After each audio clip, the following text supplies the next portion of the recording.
Advantage from holding company, सूत्रधारी company से लाभ।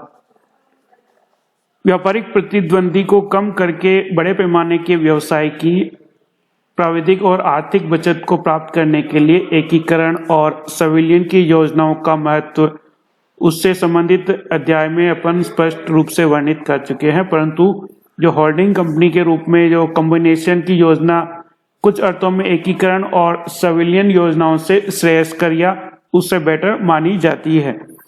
सूत्रधारी कंपनी द्वारा कुछ जो लाभ प्राप्त किए जाते हैं उनमें सबसे पहले है कंटिन्यूएशन ऑफ सेपरेट आइडेंटिटी, पृथक अस्तित्व।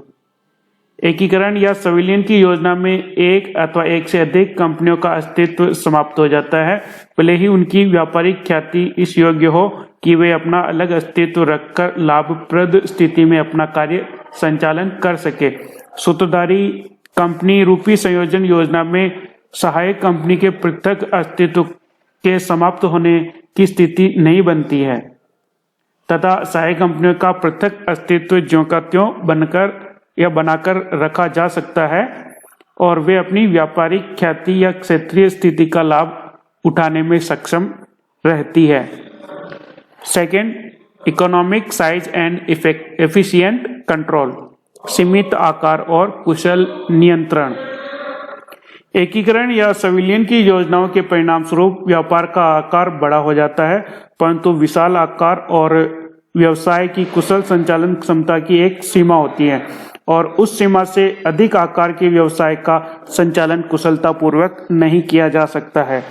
व्यवसाय का आकार कुशल व्यवसाय संचालन सीमा से अधिक बढ़ जाने पर यह उचित और वांछनीय हो जाता है कि व्यवसाय बजाय अपने को और अधिक विशाल बनाने के वह कई व्यावसायिक इकाइयों के एक समूह के रूप में कार्य करें, जिसकी प्रत्येक इकाई कुशल व्यवसाय संचालन आकार की हो और वे इकाइयां अपनी पैतृक या सूत्रधारी कंपनी के सामान्य किंतु प्रभावी नियंत्रण में अपना कार्य संचालन करती हो।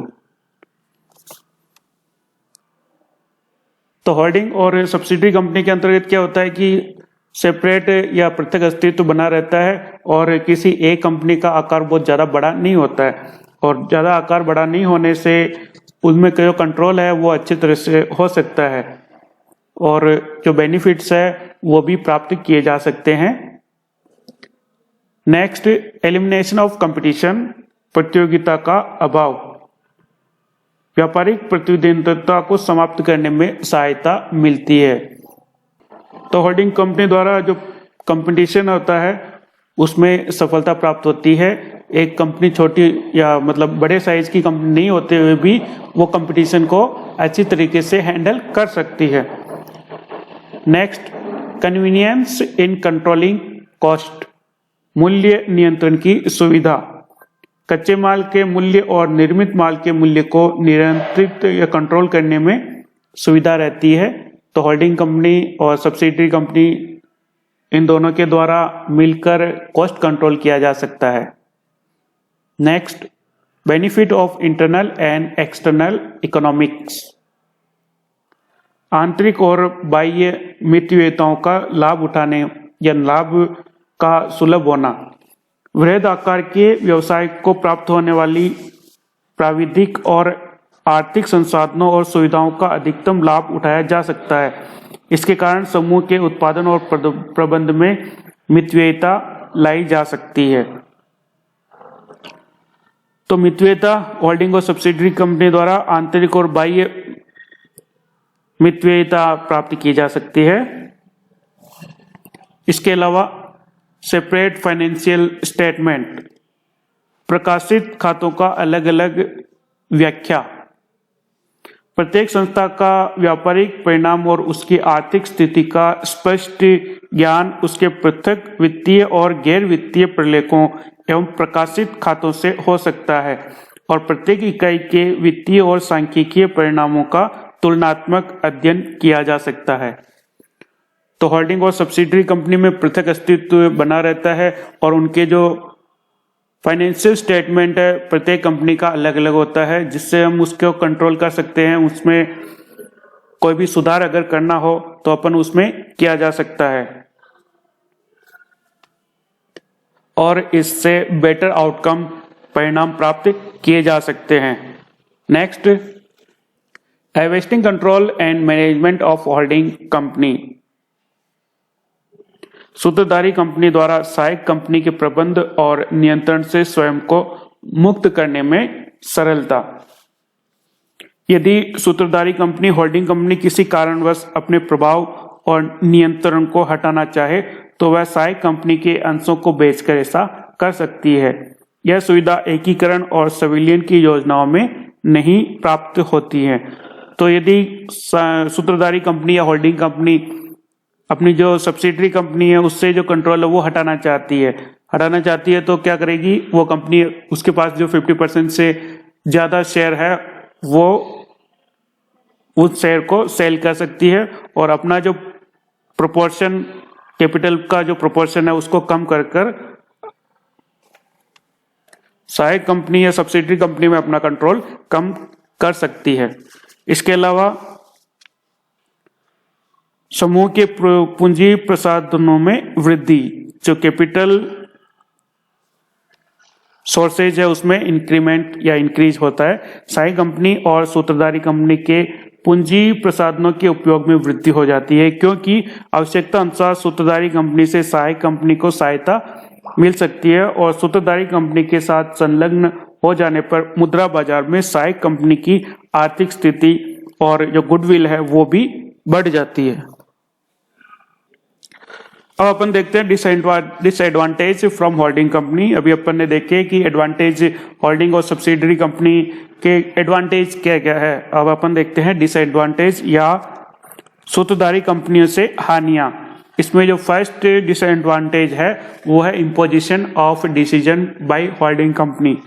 सूत्रधारी कंपनी के निर्णय की पालना में सहायक कंपनी के विकास में बाधा।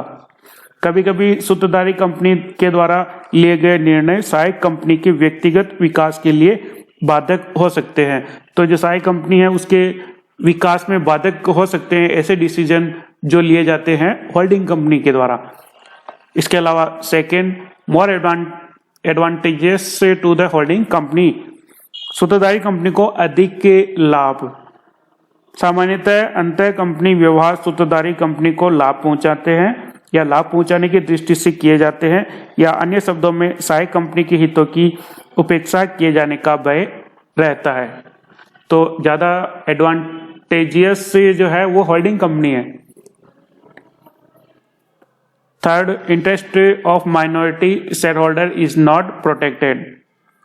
अल्पमत अंशधारियों के हितों की अनदेखी।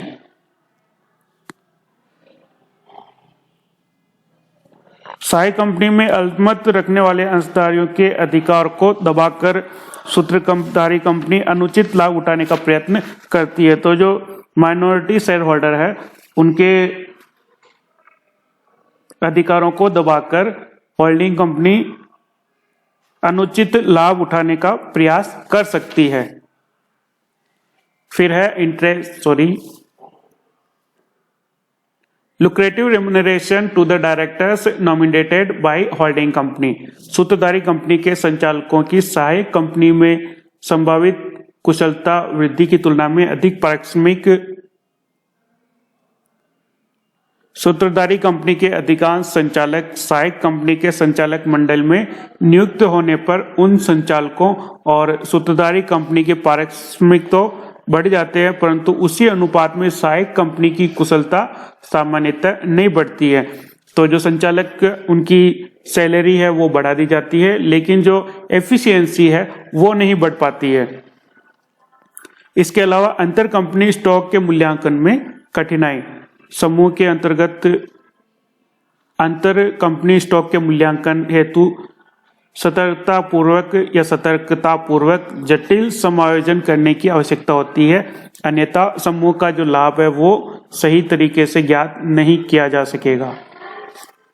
ओके।